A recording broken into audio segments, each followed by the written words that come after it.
नमस्कार, स्वागत है आप सभी का। मैं हूं आपके साथ रेशु त्यागी। कहते हैं कि जब समस्या बड़ी होती है तो हौसला और बढ़ जाता है। आज मदर्स डे पर एक ऐसी मां की कहानी हम आपको बताने जा रहे हैं जिसने अपनी आर्थिक परिस्थितियों को कभी बच्चों पर बोझ नहीं बनने दिया।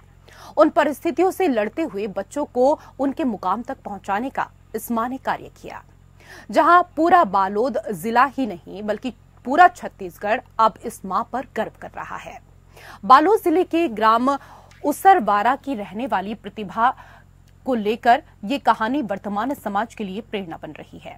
प्रतिभा के पति के देहांत के बाद प्रतिभा ने आर्थिक परिस्थितियों से जूझते हुए अपनी दोनों बेटियों को ऊंचे मुकाम तक पहुंचाने के लिए काफी संघर्ष किया। दरअसल बालोद जिले के ग्राम उसरवारा में रहने वाली प्रतिभा की दो बेटियां हैं, जहां पति के निधन के बाद घर की स्थिति बेहद खराब होने के बाद भी उन्होंने हार नहीं मानी। 2 साल पहले उनके पति के अचानक निधन के बाद जिंदगी पूरी तरीके से बिखर गई।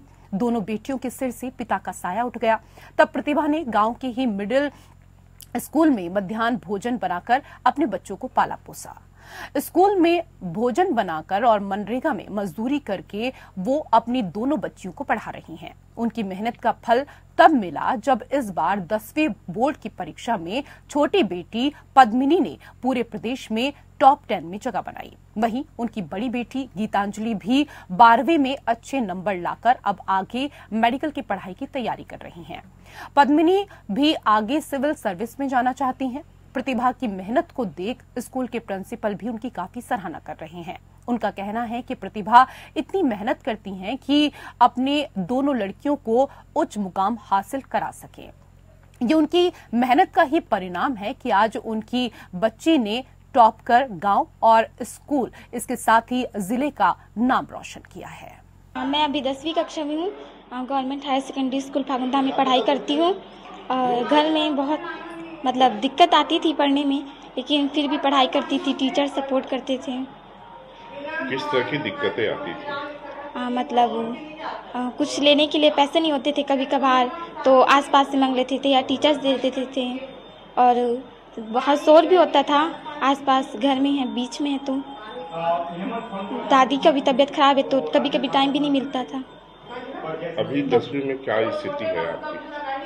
जो परीक्षा परिणाम है उसमें किस तरह का रिजल्ट आपने हासिल किया? मैंने 600 में से 588 अंक प्राप्त किए हैं और छत्तीसगढ़ में 5वां स्थान प्राप्त किया है। बता बेटा, पिछले 2 साल में क्या स्थिति आई है आपके घर में, क्या हुआ बताइए। 2 साल पहले मेरे पापा चले गए, नहीं रहे।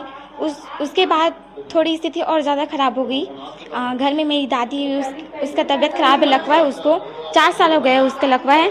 तो सारे काम मैं और मम्मी ही करते हैं। घर में 3 ही रहते हैं बस, तो सारे काम मम्मी ही करने पड़ते हैं।